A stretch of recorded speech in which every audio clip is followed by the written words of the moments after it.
I knew I was different the day I red penned my own marriage certificate for inconsistent date formatting.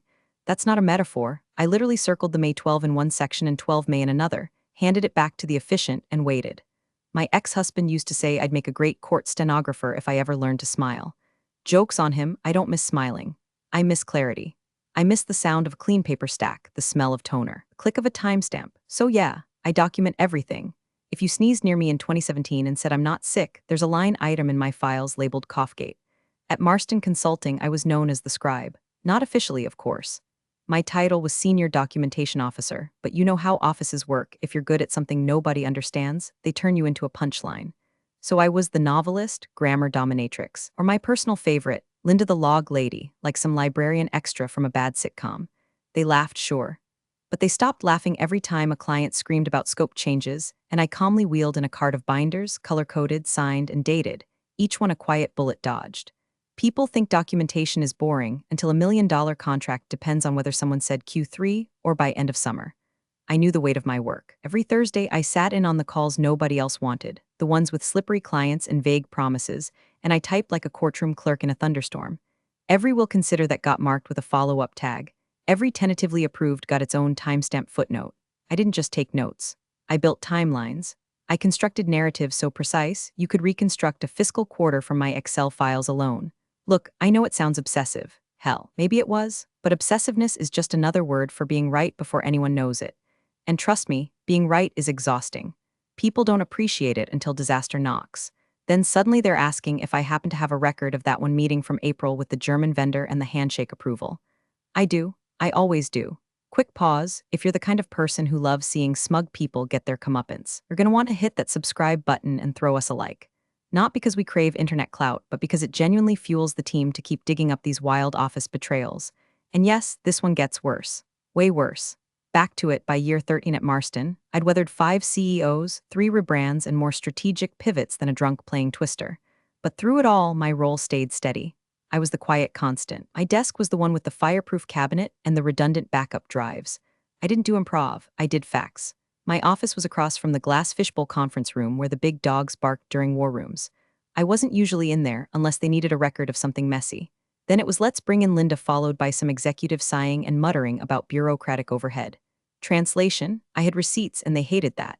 One time, client tried to walk back on a deliverable, claiming we'd never agreed to include data migration. I pulled out a timestamp summary with their project lead sounds good, let's proceed in bold, italic, and circled like a crime scene. Suddenly, we weren't eating the cost. I never got thanked. I didn't expect to.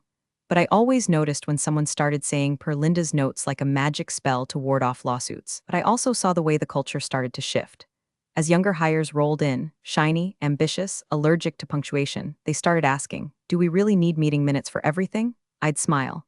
Only if you like getting paid. But smiles don't stand a chance against people in $600 sneakers with tick-tock attention spans. Then came the collaboration stack. Suddenly, everyone wanted to use Slack and Notion and async workflows, which is tech bro code for we don't like accountability. My version control spreadsheet had more structure than their entire team charter. I warned them gently at first. These tools are great, but we need a definitive source of truth. They nodded, but I could feel the eye rolls through the Wi-Fi. Still, I kept at it. Because I knew the moment the wrong person misremembered a date, the whole damn tower would lean. And they'd come running. They always did. Till the day Travis walked in. He walked in like he owned the oxygen, Travis McCall, freshly minted VP of Delivery, reeking of Bluetooth and overconfidence. The kind of guy who claps after his own PowerPoints and thinks turning bullets into emojis counts as innovation. His first week, he replaced the ergonomic chairs in the war room with bean bags, said it encouraged ideation flow. I said it encouraged lumbar lawsuits. He laughed like I was joking. I wasn't. Travis was all flash and friction. Always on a call, always gesturing like he was defusing a bomb. He brought a ring light to meetings, a ring light for internal calls, said it was brand hygiene. I asked if that meant I needed to iron my face too. That didn't land. Nothing I said ever really landed with Travis because I was what he called legacy process, corporate speak for woman who remembers when we had standards. He started poking at my work during his second all hands. We're gonna be leaner, faster, meaner, he barked, pacing like a Dollar Tree Tony Robbins. We're killing busy work. No more war and peace in our meeting notes, people chuckled. I didn't. He looked right at me and grinned, looking at you, Linda. I felt my stomach drop. Not because I was scared, because I knew exactly what kind of man he was. The kind who thought details were a speed bump on his shortcut to glory. The kind who mistakes recklessness for agility.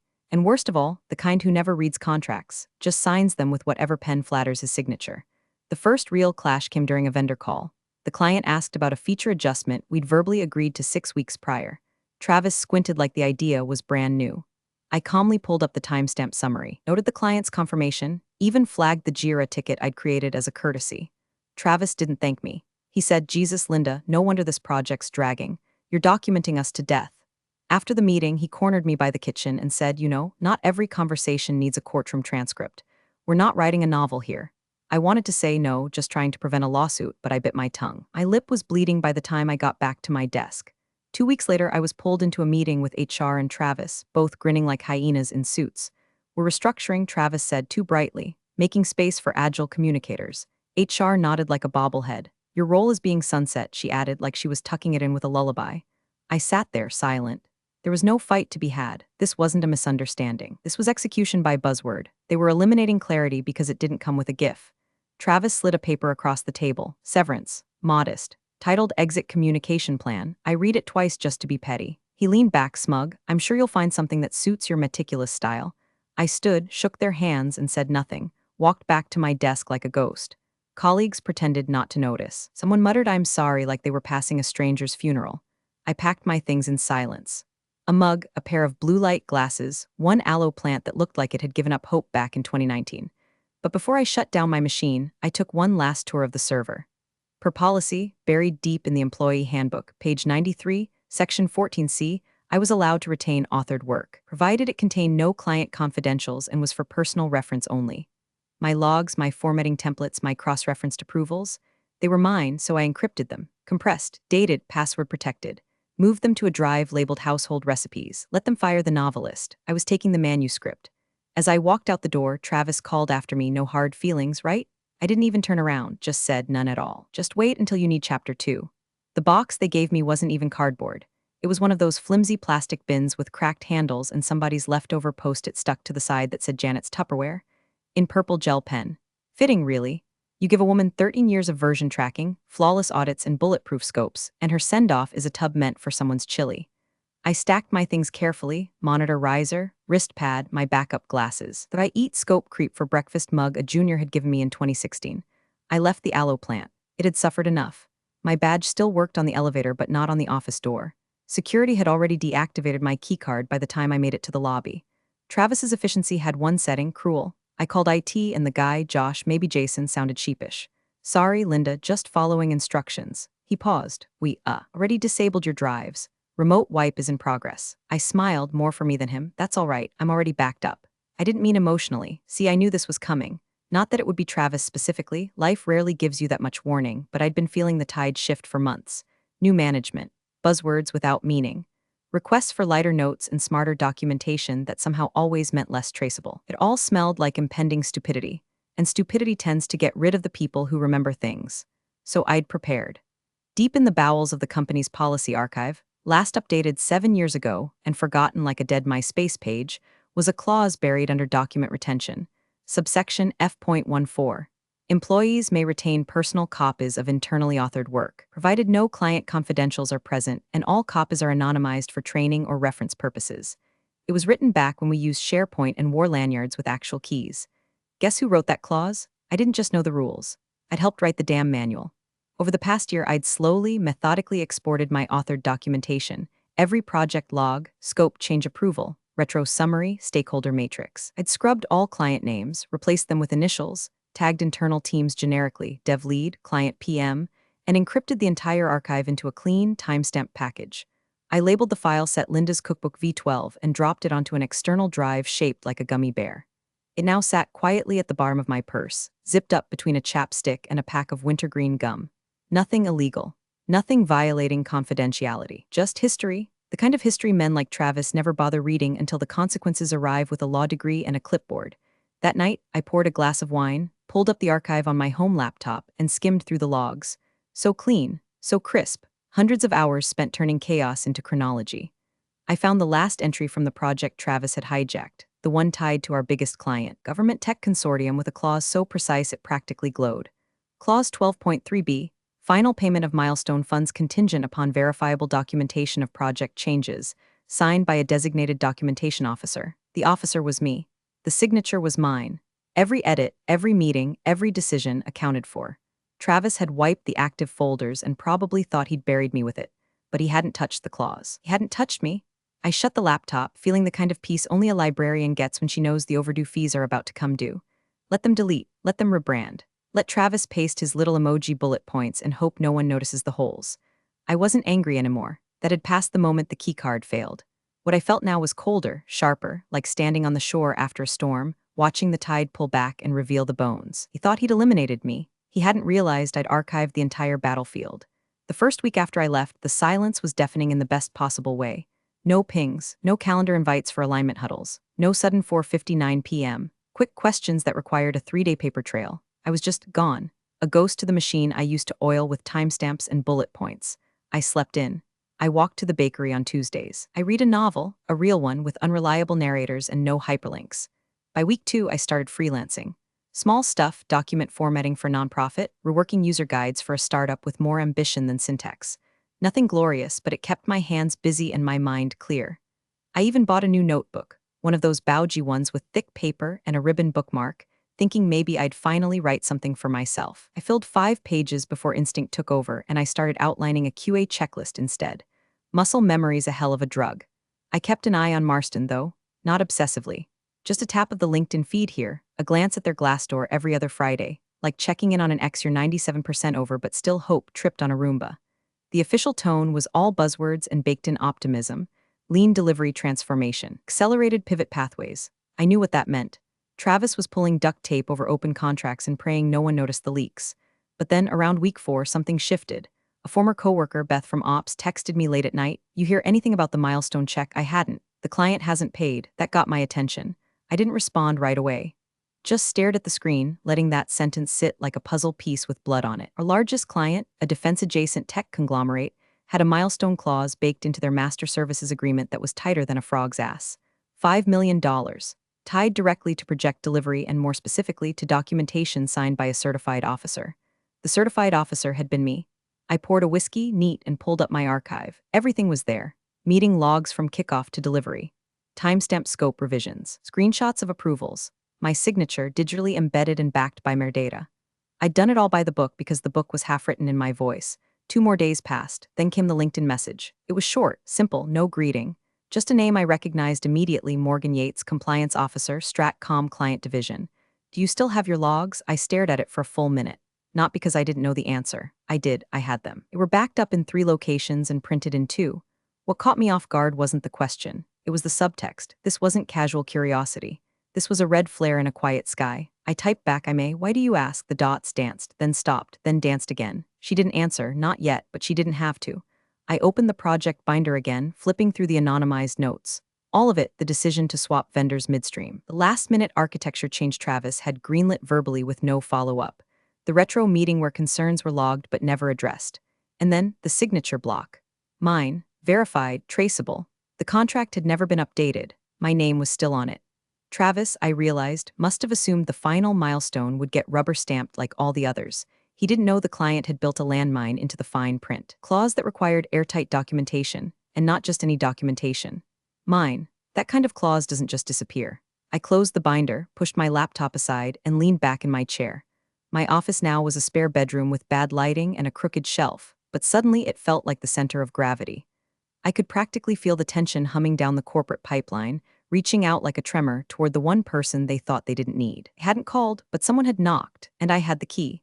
The email arrived on a Wednesday, 9:42 a.m., sandwiched between a Canva invoice and a spam pitch for ergonomic toe separators. Subject line: request for documentation, review Stratcom milestone contract. It had the kind of tone lawyers master, clinical but freighted, like a knife wrapped in a linen napkin. It was from a legal associate at Hartwell and Gentry, Stratcom's external counsel. Polite, precise, and not asking so much as inviting me to consider assisting in a retrospective documentation analysis pursuant to MSA Clause 12.3b. They didn't mention Travis. They didn't have to. The wording said everything. "We are requesting your expertise to verify the timeline, decisions, and approvals associated with Project Falco's Q3 deliverable, as initially certified under your tenure at Marston Consulting." My first reaction was disbelief. Not that they needed help, but that they were willing to ask. Clients don't usually poke their heads into the vendor's personnel drama. They don't care who got fired, only that the pipeline runs on time. For them to reach out directly, past the account manager, past the project lead, all the way to a terminated documentation officer, that meant the wheels had not just fallen off. They'd caught fire and rolled into traffic. I read the email twice, then a third time. There it was, clause 12.3b explicitly cited, milestone funds contingent upon delivery of complete project documentation, signed and maintained by the assigned documentation officer throughout the life cycle of the engagement. Assigned, maintained, throughout. Travis must have thought he could just skim the surface. Use Teams chat threads and call recordings like a digital paper trail. But Teams wasn't a system of record. It was a whiteboard in a wind tunnel. Half the meeting notes were unfiled, the rest buried under 6 different channels named Urgent Review V2 Final. No cross-references, no summary indexes, no signatures, and now the client was calling the bluff. I didn't respond right away. I sat with it. Let the weight of the ask settle, because this wasn't a favor. This was a lifeline being extended across a chasm Travis had personally jackhammered, and I knew exactly what it meant. If Stratcom's lawyers were involved, the payment was already frozen. $5 million of deliverables were being held hostage by a clause no one had respected until it snapped its jaws shut. I opened my archive, searched Falco Q3. Up came the chain: change requests, risk logs, escalation protocols, vendor approvals. Every meeting with the Stratcom product team, every late-night architecture pivot, every scope trade-off, all backed up, all dated, all tied to my signature. What Travis had wiped, I had preserved. What he had ignored, I had documented. But I didn't hit reply, not yet. Instead, I drafted a short note. Not to Stratcom, to a friend of mine, contracts lawyer I'd worked with back when Marston still valued compliance over charisma. I asked if she'd review a potential engagement on my behalf, just in case. Then I went to make tea, Ruibos. Calming, grounded. Something about holding that chipped mug made me feel less like the woman who'd been discarded, more like the one who held the trigger finger on a $5 million detonation switch. Later that afternoon, another message came. This one from Morgan Yates, the Stratcom compliance officer who'd messaged me before. Short, direct. We've reviewed the current documentation. It does not meet the terms outlined in the MSA. Internal sign-offs were incomplete or missing. Legal is recommending independent validation. I pushed for you. Please consider it. I stared at the screen, then leaned back in my chair. She pushed for me. There's a certain kind of satisfaction in being remembered not for being nice or social or culturally aligned, but for being right. Not flashy right. Quietly, methodically, painfully right. The kind of right that survives reorganizations, firings, even Travis's smug attempts at erasure. I tapped out a reply. I'm open to discussing it. My counsel will reach out. Then I hit send, closed my laptop, and watched the steam curl from my tea. Let the game begin. The boardroom looked different than it used to. Same long walnut table, same flickering recessed lights, but the energy was off. Edgy, desperate. A quiet hum of denial clung to the air, like the kind you feel right before a storm hits, but everyone insists the clouds are decorative. Travis was already seated when Stratcom's legal rep arrived. Jessica Lorne, mid-40s, low bun, the kind of calm you only earn from watching enough people implode in front of you that it no longer surprises you. She walked in without a handshake, without a smile, just a slim black portfolio and a notepad that looked like it had already been weaponized. Behind her, a junior associate wheeled in a small cart of binders. Travis stood up, arms wide like they were old friends. Jessica, glad you could make it. We've got everything prepped for you, project logs, status updates, Jira threads, and our team's archive. It's all digital now, way more efficient. Jessica didn't sit, didn't blink. She simply opened her portfolio and laid a printed sheet of paper on the table like it was a poker hand that couldn't lose. Clause 12.3b, she said. Per your MSA with Stratcom, detailed meeting records shall be maintained and signed off by a designated documentation officer throughout the life cycle of the engagement. She looked at Travis. Where are those logs? The room went silent. Not the nervous kind, this was something colder. Factual, like watching a surgeon wait for vitals that never beeped. Travis smiled, but it didn't reach his eyes. Oh, we've got meeting notes from teams, and the PMs kept pretty detailed agendas in Confluence. We use real-time collaboration now. There's no single documentation officer, per se. It's more fluid. Agile. Jessica tapped the paper. Once, clause 12.3b doesn't mention fluid. It specifies maintenance and sign-off by a designated documentation officer. I'm assuming you reassigned that role. Travis shifted. We streamlined. The documentation officer role was sunset in Q2. We transitioned to team-based. She interrupted without raising her voice. So no official sign-off for the last 2 quarters? He tried to speak. Failed. Tried again, we assumed. Jessica turned the paper around and slid it toward him. At the bottom, in 11-point Arial, sat a name. Linda Keene, designated documentation officer. Active through Q3. Jessica leaned in slightly. Did Miss Keene sign off on any of the submitted documentation? Travis opened his mouth, closed it, and looked toward the junior PM seated to his left, probably hoping for a lifeline. The kid was already sweating through his collar. I think we used some of her old templates. Jessica didn't look at him. She looked at Travis. I'm not asking about templates. I'm asking about logs. Signed, maintained, verified. Because what we received, she said, producing another sheet, was a series of bullet points, half of which are timestamped by anonymous contributors in a rotating Teams chat labeled docdump final v3. No approvals, no context, no version control. The CFO cleared his throat like he was about to say something conciliatory. She didn't look at him either. Clause 12.3b is a legal contingency clause, she continued, designed to ensure accountability in environments where contractual drift is common. You agreed to it. Your firm received payment under it. And now you've submitted logs that, frankly, look like someone's high school group project Slack chat. Travis flushed. Look, I don't know what Linda told you, but she wasn't aligned with our new delivery model. Her notes were excessive. No one wanted to read. Jessica raised one eyebrow, the kind of micro-expression that could collapse empires. No one wanted to read the logs that are now required to release $5 million? Silence again. This time, not even the air conditioner dared to hum. From across the table, the junior associate opened one of the binders and produced a copy of the original SOW, Statement of Work. Jessica slid it next to the MSA. This one too, she said softly. Every project phase references the same clause. Every milestone payment is conditional. Travis looked like he might throw up. Jessica finally sat down, folded her hands. I'm going to give you two options, she said. You can produce signed, verified documentation maintained by the designated officer. Or, she paused, glancing at her associate, we begin procedures for breach of contract and initiate stop work proceedings. Travis opened his mouth, but no sound came out. And then, almost mercifully, the associate added, we've already contacted Miss Keene. The CFO's head snapped toward Travis. You what? Jessica folded the MSA and placed it back in her portfolio. She responded through counsel. We're in discussions now. Travis tried to speak, choked on it, looked around the room like someone might bail him out. No one moved. The walls felt thinner. The lights a little hotter. He hadn't just lost control. He'd never had it. And now everyone knew. My lawyer, Renee, velvet-voiced and spine made of titanium, called me at 8:03 the next morning with one sentence. They accepted your conditions without hesitation. She didn't need to say who they were. Stratcom, the client. The same conglomerate that had once needed 5 layers of approvals to order printer ink now cleared a 5-figure consulting rate in under 12 hours. And the conditions? Simple. 1. I work as an external documentation auditor under my LLC, Keen Traceability Services, freshly minted the night before on LegalZoom. 2. All communications go through Renee. I don't talk to Travis. I don't hear from Travis. If his name shows up in my inbox, the rate triples. Renee laughed when I added that last part. I wasn't joking. They sent over the project brief within the hour. Stratcom wanted immediate validation of all documented changes, approvals, and milestones pertaining to Project Falco's Q3 deliverable. The deliverable that now had $5 million hanging over its head like a slow, swinging axe. I didn't rush. I reviewed everything like I always did, methodically, with one hand on my keyboard and the other on my T.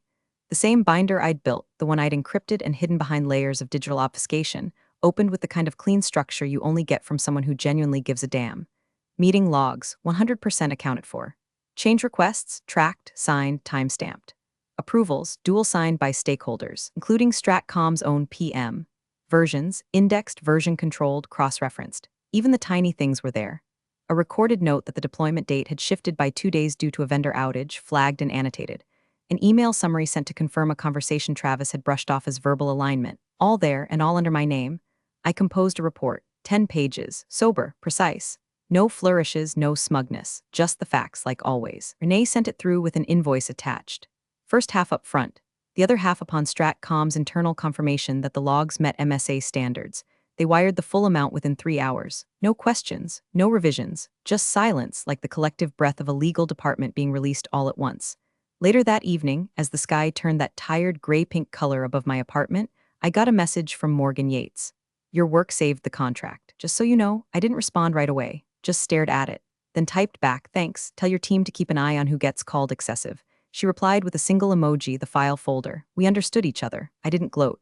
There was no victory lap, no champagne, just a quiet satisfaction. A flick of the switch that turned my printer on as I labeled the invoice folder Falco recovered. And when my payment cleared, I did the most indulgent thing I could think of. I bought a new chair. One with lumbar support and memory foam. Because if I was going to be the person companies called when their arrogance collided with their contracts, I might as well be comfortable doing it. I didn't need revenge. I needed a retainer. And now I had both. From the 5th floor of the cafe across the street, an overpriced place with reclaimed wood tables and lavender syrup in everything, I had a perfect view of Marston's front doors. It was all glass, all angles, designed for optics over function. You could see everyone coming and going. No secrets, not even in silhouette.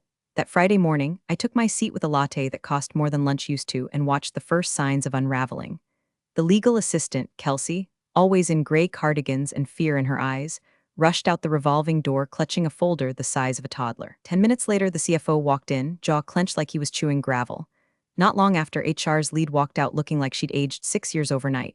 No one smiled. No one lingered in the lobby for small talk. It was triage mode. I didn't need a memo to know what was happening. I had the receipts.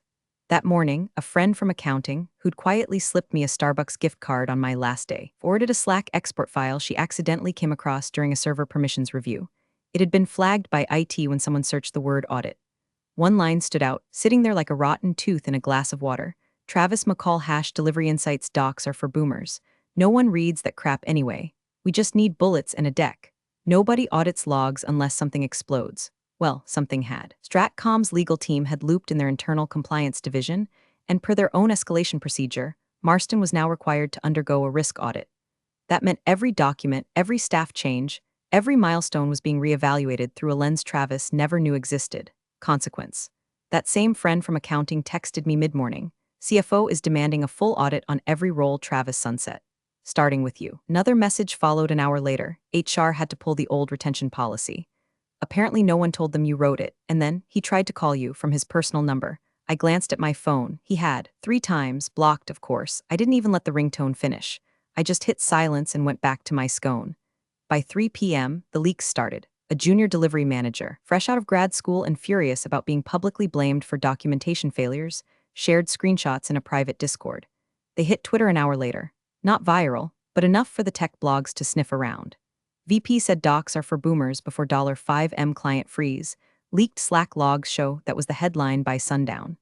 Accompanied by the emoji-laced bullet list Travis had once insisted was the new standard of communication. Internal chaos turned outward.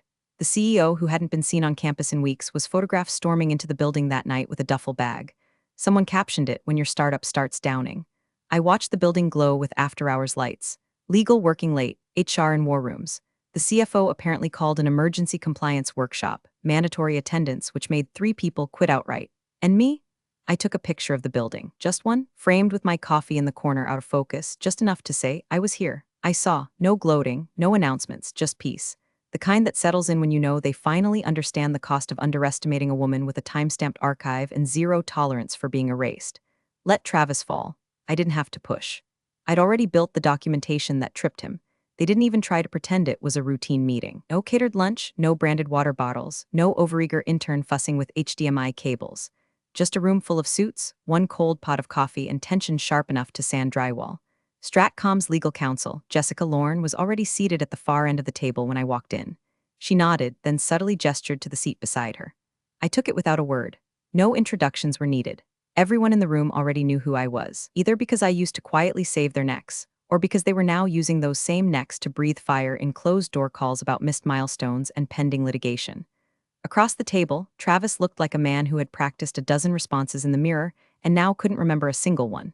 His shirt collar was wilted. No ring light, no bravado, just sweat where his confidence used to be. Jessica opened her folder with calm precision and laid down a copy of the MSA, Clause 12.3b highlighted in yellow. Per your agreement, she began, her tone made of surgical steel, Ms. Keene has completed an independent verification of Project Falco's Q3 documentation. She didn't raise her voice, didn't look at anyone in particular. Her records matched all required deliverables. We consider the milestone validated. It was a breath of relief from someone, CFO maybe, not Travis. He was too busy trying to figure out how to make himself disappear. Jessica continued, flipping to a new page. However, given the lapse in your internal compliance protocols and the failure to maintain proper documentation per the designated role outlined in this agreement, Stratcom has elected to pursue continued oversight through a separate engagement. She turned slightly toward me. Ms. Keene has accepted our retainer offer. She will now operate independently as our exclusive documentation consultant, direct reporting to Stratcom compliance. Silence, not a ripple, not a whisper. Then the CEO, balding expression locked somewhere between constipation and regret, cleared his throat.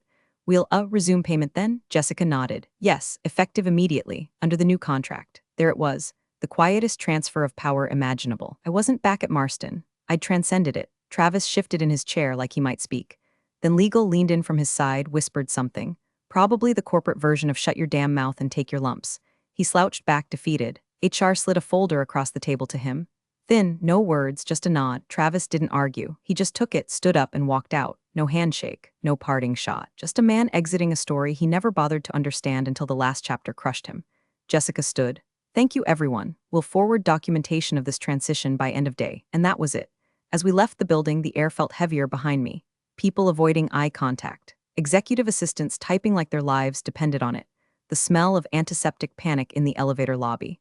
Outside, Jessica turned to me. They underestimated you. I gave a small shrug. They usually do. She smiled faintly. That's why we hired you. Later that evening, I got an email official onboarding from Stratcom. NDA access credentials, a welcome note from their chief compliance officer that ended with, "We believe documentation is the backbone of accountability. Thank you for restoring ours." I filed it away in a fresh folder. Then I opened a new log. Client, Stratcom project, oversight transition start date, effective immediately notes, retained, not returning. Just watching the rebuild from a higher floor. I didn't gloat, I didn't celebrate. I just documented them into a corner. And I'll keep doing it quietly, cleanly, until the people who laughed at my logs start reading them like scripture. Appreciate you sticking around, you legends of the break room. Subscribe for more chaos. Let's make your old managers spill their coffee in fear.